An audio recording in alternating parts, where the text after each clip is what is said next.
بسم الله الذي لا يضر مع اسمه شيء في الأرض ولا في السماء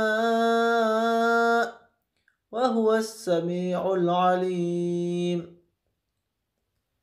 بسم الله الذي لا يضر مع اسمه شيء في الأرض ولا في السماء وهو السميع العليم.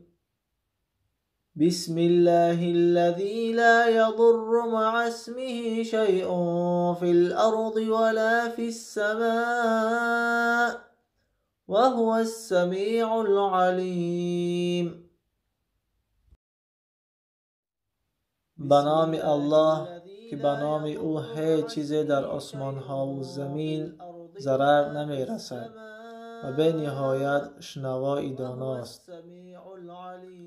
هر کسی 3 بار در وقت صبح و 3 بار در وقت شب این دعا را بخواند هیچ چیزی به او ضرر نمی رساند.